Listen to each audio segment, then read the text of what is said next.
like Doggy Style. They got like a Dirty Dog, stuff like that.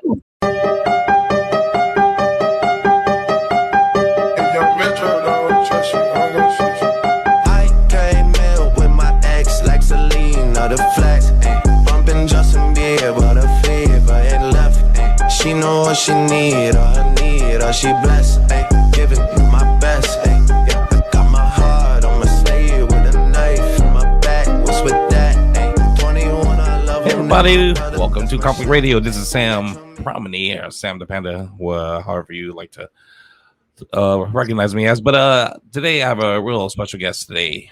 He is competing on Conflict 57 in Columbia, South Carolina. Jake Romano, man. What's up, bro? How's it going, man? No, it's been pretty good. So kind of like introduce yourself and kind of tell everybody like a little bit about you. Yeah, I'm No Break Jake Romano. I've been training with Upstate Karate for about 10 years now.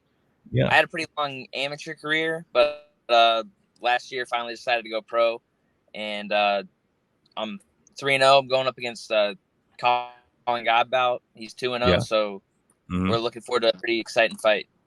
All right, yeah. So yeah, you've been with up there in Upstate for a long time, and you say you had a long amateur career. Like, how has that prepared you for your career so far as a pro?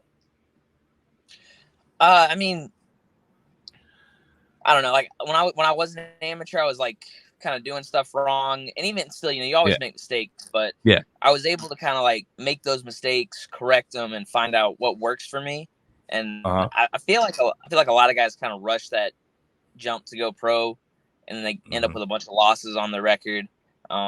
Even like my first couple of losses, I got out wrestled, and I ended up going to Limestone to join the wrestling team and just kind of like level up as far as wrestling goes.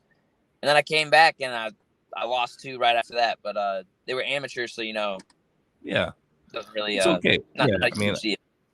Yeah, a lot of people don't realize, like, as an amateur, even like coaches too, like, it's okay. Like, you want to get that experience, because you need to fight. You know what I mean? You need to get that experience so you can, once you do decide to go pro, because that is the the more important career part. Like, it's easier to get all the bugs and kinks out of the way, right?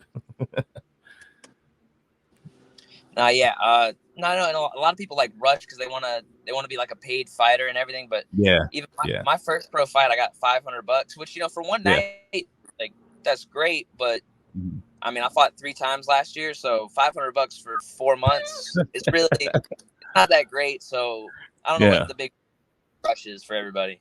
Yeah, that's good. So what inspired you to get into just martial arts or MMA?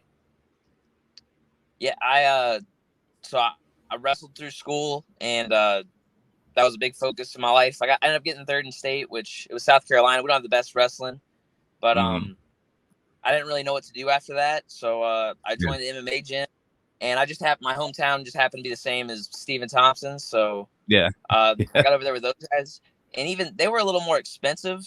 When I started out, I was gonna like save up and get a car and go to a cheaper place. But then I started seeing the guys that were coming in, and like the facility was so nice. So they were my first MMA gym, and like I really don't want to go anywhere else. Yeah. Like you're out there with a really good group of guys, not just the skill set wise, but just overall, just good people in general. So like, you have a really good team out there, man. I'm always impressed seeing your team compete in any show, not just Conflict. I've seen y'all compete all over, and it's always impressive to see that. So yeah, man. So what are some of the things that you get into, or when you're not training? Well, I'm at work right now. I bartend at a little local pub. I mean, it's just a little dive bar. Yeah. Other than that, I really just train and hang out with my girlfriend. Okay. Yeah. What do y'all? What kind of stuff do y'all do? She's big Taylor Swift fan, so we were in Atlanta last weekend watching the Taylor Swift show. I didn't watch. You went to the show? I was just the Uber driver, but Oh, I got you. I got you. but I mean those tickets are expensive, so we didn't have Mm-hmm. one for me. Oh yeah. So you just got to hang out.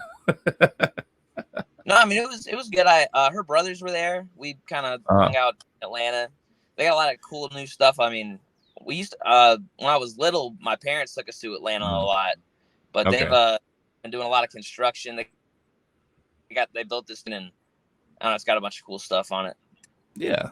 Cool. That's really neat. Yeah, I just moved from Atlanta back to Charleston last year. So yeah, I was out there for like the last 5 years. So I enjoyed it very much. So it was pretty cool. But yeah, man. Are there any people you like to give a shout out to? Any teammates? Any sponsors? Yeah, I'll knock the sponsors out real quick. Yeah. The bar I work at, my buddy Joe Lake, he's a regular. That's how we met. But he's got the Can Man,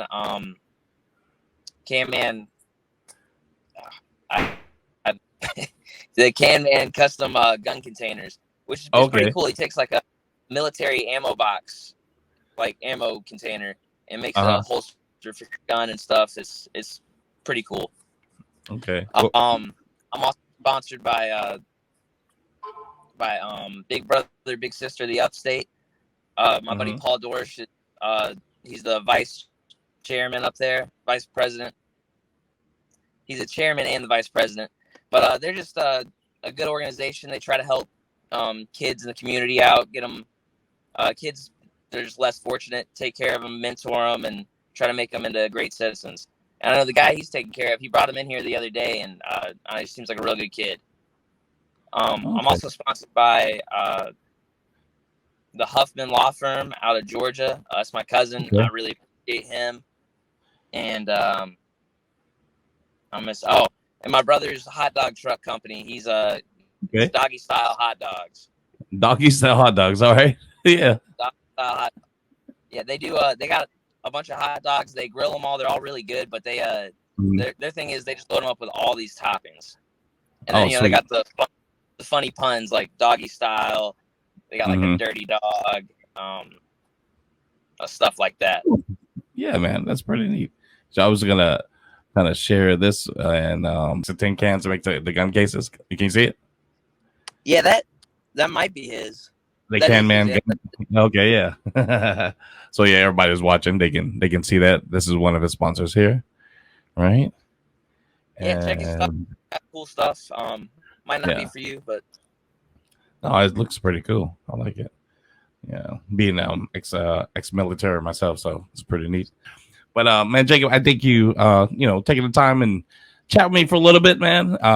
I appreciate all the because you're busy with your schedule and training and and working. So I appreciate you taking time. And then if you want to see Jacob fight, you can come to Columbia. You can purchase the tickets on conflictmma.com. You can put his name in there too early on, and he will get credit for those tickets. And if you can't make it out there to Columbia, you can go to combatcast.tv/conflict, and you can purchase the pay-per-view, and then you can watch your fight there.